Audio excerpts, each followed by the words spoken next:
In two variable exercise 4.3 question number 1 draw the graph of each of the following linear equation in two variable। हमारे पास कुछ parts दिए हुए हैं जिसमें कुछ linear equations दी हुई हैं, जैसे कि पहली है x plus y is equal to 4।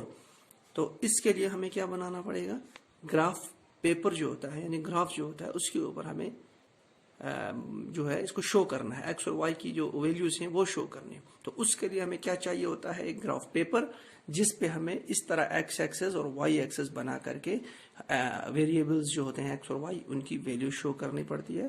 तो इस ग्राफ के बारे में और ग्राफ पेपर के बारे में मैंने आपको पिछले लेक्चर में भी और क्लास में भी पहले ही बता दिया है।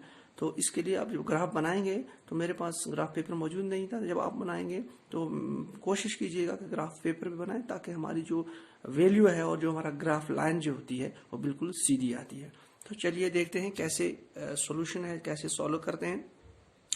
पहला जो हमारे पास लीनियर इक्वेशन है वो x plus y is equal to 4। अब क्या करना है, हमें x और y की वैल्यू निकालनी है। तो x और y की वैल्यू निकालने के लिए आपको यहाँ पर एक बॉक्स बनाना पड़ेगा, ऊपर x की 2 वैल्यू की जगह बनानी है और y की 2 वैल्यू की जगह बनानी है। और यहाँ पर मैंने लाइन खींची है, यहाँ पर हम रफ वर्क करेंगे। तो उसमें क्या करना है कि x की वैल्यू हमें पुट करनी है, एज्यूम करनी है, और वो वाली वैल्यू इस इक्वेशन में यहाँ पर मैंने रफ वर्क में लगाऊंगा। तो वो जब हम x की वैल्यू लगाएंगे तो y की वैल्यू हमारे पास निकलेगी। तो दूसरे टर्म में फिर हम x की या y की वैल्यू लगाएंगे तो हमें x की जो है वैल्यू निकलेगी। तो वो जब हमारे पास यहाँ वैल्यू निकल आएगी तो वो वाली वैल्यू x और y की हम यहाँ पे ग्राफ पे शो करेंगे। तो इस तरह जो होता है हमारा ग्राफ जो होता है, क्वेश्चन जो होता है, ग्राफ लाइन जो होगी ग्राफ पे वो कंप्लीट हो जाएगी। तो चलिए शुरू करते हैं। पहले हम एज्यूम करेंगे, यानी x को अगर हम 0 रखते हैं, फॉर एग्जाम्पल हमने 0 रखा, तो अब इस इक्वेशन में x को चूंकि 0 रखा, y निकलेगा is equal to 4। That implies अब 0 प्लस y तो y ही हो गया। अब y निकल गया हमारे पास 4। इसका मतलब है कि अगर हमने x को 0 रखा, y क्या निकला 4, वो यहां लिखना है जो हमारे पास y की वैल्यू। अब चूंकि सेकंड सिनेरियो में, सेकंड केस में क्या करना है, इसी तरह अगर हम x की वैल्यू 1 रखते हैं, चलिए इस इक्वेशन में x plus y is equal to 4, x के बदले हमने क्या रखा 1 plus y is equal to 4।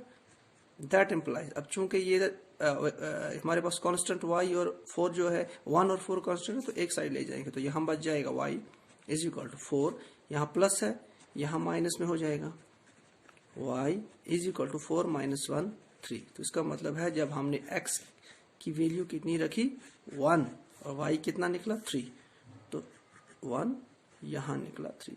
अब हम चलते हैं ग्राफ की तरफ। देखिए ग्राफ बनाने के लिए क्या करना है, हमें एक यहाँ पे x एक्सिस डालनी है और दूसरी आप डालोगे y एक्सिस। ये सॉरी, ये वाली होगी x एक्सिस और ये जो है होगी y एक्सिस, y डैश, यहाँ पे x डैश। और जहाँ पर ये मीट करती है यानी यहाँ से इनका ओरिजिन होता है, शुरुआत होती है, उसको बोलते हैं पॉइंट O या ओरिजिन पॉइंट। अब क्या करना है आपको, इसी तरह जितने यूनिट्स ये दिएंगे इसी तरह इतने ही यूनिट्स आपको यहाँ पर डिवाइड करने हैं। इसी तरह यहाँ, इसी तरह यहाँ, इस साइड में प्लस आ जाएंगे x एक्सिस में और इस साइड माइनस आ जाएंगे। इसी तरह y एक्सिस में ऊपर वाले साइड प्लस आ जाएंगे और नीचे वाले साइड माइनस आ जाएंगे। तो वो किस तरह, तो मैं यूनिट्स बनाता हूँ। आप इससे पहले मैंने इसकी जो मार्किंग है, जो इनकी डिमार्केशन है वो कर दी है। तो आप देख सकते हैं इस साइड में 0 1 2 3 4 5, 0 1 2 3 4 5, 0 -1 -2 -3 -4 -5, इसी तरह 0 -1 -2 -3 -4 -5। अब हम चलते हैं अपने जो सोल्यूशन है पहले उसकी तरफ। देखिए हमारे पास x जो है 0 है था, तो y कितना आया 4। इसी तरह पहले हम पहला केस देते हैं, x 0 होगा तो y जो है 4। तो इसमें दिखाना है x 0 कहाँ। जाहिर बात है यहाँ पे अगर x 0 है तो y कहाँ पे आएगा, सीधा ऊपर यहाँ पर आएगा 4। ठीक है, अब चलते हैं दूसरी की तरफ। अगर x हमारे पास 1 है तो y कितना है 3। अब चलते हैं यहाँ, अगर x हमारे पास 1 है, ये x है, यहाँ पर 1 है, तो y कितना है हमारे पास 3।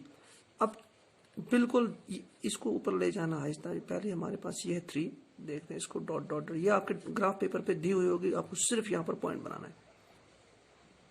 इसी तरह आपके पास तो ये वाला जो पॉइंट हो गया, ये वाला पॉइंट आपको 1, उधर से 3 है, तो ये वाला आपका पॉइंट 1 3 हो गया, और ये वाला पॉइंट आपका 0 4 हो गया। अब क्या करना है, आपको स्केल रखना है। स्केल रखने के बाद इन दो जो पॉइंट्स हैं इनको आपस में ज्वाइन कर देना है स्केल की मदद से, बिल्कुल सीधा। और ये वाला पॉइंट कौन सा है, मैंने आपको पहले बताया था, जो फर्स्ट कोऑर्डिनेट वो x होता है, यानी x की वैल्यू निकली है, यानी 1, दूसरा कोऑर्डिनेट क्या है यहाँ पर 3। इसी तरह इस पॉइंट पे पहला कोऑर्डिनेट 0x है और उसके बाद 4। तो ये हमारे पास ग्राफ तैयार हो गया, x13 x04 वाला जो हमारे पास सोल्यूशन निकला, तो उसका ये ग्राफ जो है कंप्लीट हो गया। इसी तरह से हमें दूसरे जो पार्ट्स हैं उनमें भी x और y की वैल्यू पुट करनी है। जब वो निकल जाएगी उसके बाद उस वैल्यू को उठा करके इस ग्राफ पेपर के ऊपर हमें शो करना है। तो इस तरह हमारा ये क्वेश्चन जो है ये कंप्लीट हो जाता है। चलिए नेक्स्ट क्वेश्चन की तरफ। Second part, x minus y is equal to 2। तो यहाँ पे x की वैल्यू और यहाँ पर y की, तो x की वैल्यू फॉर एग्जाम्पल अगर हम 0 रखते हैं, x जो है इस इक्वेशन में 0, तो देखिए y कितना निकला, यहाँ हम करेंगे x के बदले क्या रखा 0, y इज इक्वल टू 2। तो चूंकि 0 माइनस वाई हो गया, minus y is equal to 2। अब ये y जो है यहाँ से हट के 2 के साथ लग जाएगा, तो यहाँ से हटाएंगे माइनस को, इज इक्वल टू ये हो जाएगा, उधर चला जाएगा 2 के साथ, तो 2 में बन जाएगा माइनस। इसका मतलब है जब हमने x को 0 रखा तो y की निकला -2। अब हम x की वैल्यू 1 रखेंगे, देखते हैं क्या आएगा। 1 x के बदले 1 minus y is equal to 2, यानी यहाँ पे x के बदले 1 रखना है। That implies minus y is equal to 2 को वहां ले जाएंगे, 2 चूंकि ये -1 हो जाएगा तो ये बन जाएगा -1 इज इक्वल टू 2 -1 1। अब यहाँ पर भी यही माइनस चला जाएगा 1 के साथ, तो ये हो गया -1। ठीक है, तो अब हमारे पास वैल्यू निकल गई। अगर 1 रखते हैं तो ये निकलता है -1। तो इस तरह हमारे पास ये वैल्यू आ गई। अब इस वेरिएबल को हमें शो करना है ग्राफ पेपर पे। तो चलिए देखते हैं कैसे। पहले मैं ग्राफ पेपर बना लेता हूँ, मार्किंग कर लेता हूँ, उसके बाद आपको मैं दिखाऊंगा। चलिए ग्राफ मैंने बना लिया है, अब देखते हैं। अब देखिए यहाँ पर x हमारे पास 0 है और y -2 है। तो यहाँ पे देखते हैं x, ये x एक्सिस है, ये y एक्सिस है, ये भी y, यहाँ पे x कितना है 0 और y -2। x जो हो गया 0 और y जो है वो है -2, यानी यहाँ पर आएगा। ये आपका कोऑर्डिनेट्स आ गए 0 -2 की इसी लाइन में आ रहा है, तो यहाँ पे। दूसरा हमारे पास है x1, ये है 1 और y क्या है -1। तो -1 कहाँ पे आ रहा है, ये 1 और 1, तो यहाँ से आ रहा है ये यहाँ पर, और यहाँ से भी लाइन लाएंगे। तो यहाँ पे जहाँ पे ये मीट होती है, यानी ये दो लाइन है, जहाँ पे ये वाली लाइन और ये वाली लाइन ग्राफ पेपर पे आपको दी हुई होगी, आपको सिर्फ वहाँ पे डॉट बनाना है। तो यहाँ पर मीट होती है इस पॉइंट पे, तो इस पॉइंट को हम ज्वाइन कर लेंगे। तो इसका मतलब हो गया पहला 0 -2, यहाँ पे -1 और -1। अब इनको स्केल रख के हम क्या करेंगे, दोनों ग्राफ को, ठीक है।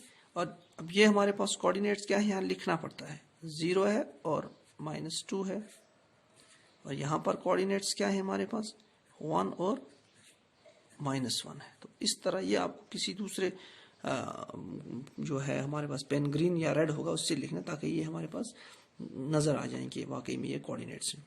तो इस तरह लाइन है। अब ये किस इक्वेशन की है वो हमें यहाँ लिखनी है। इक्वेशन क्या है, x - y is equal to 2, और उसको ब्रैकेट में रख देना है। तो यानी इस इक्वेशन के ये जो दो कोऑर्डिनेट्स हैं ये लाइन पे यहाँ पर आते हैं, ये दिखाना है। इसी तरह आपको पिछली जो थी ग्राफ बना था वहाँ पर मैंने शायद इक्वेशन नहीं लिखी है, चलिए देखते हैं, नहीं लिखी है। अब देखते हैं कि ये जो कोऑर्डिनेट्स निकले किस इक्वेशन के हो। इक्वेशन हमें सीख लिया, x + y = 4। तो आप यहाँ लिख सकते हैं x + y = 4, ब्रैकेट डालना है ताकि इस इक्वेशन के ये वाले कोऑर्डिनेट्स हैं। तो इस तरह ये हमारा जो दो पार्ट से कंप्लीट हो जाते हैं। आप तीसरा और चौथा पार्ट जो है आप खुद ट्राई कीजिएगा, और कल में इंशाल्लाह आप उसकी भी वीडियो डालूंगा और उसका भी मैं नोट्स डालूंगा। लेकिन आप कोशिश करना कि घर में ट्राई करना तीसरे और चौथे पार्ट्स को, ताकि आपको भी समझ में आ जाए, और ग्राफ पेपर पे कोशिश करना। शुक्रिया।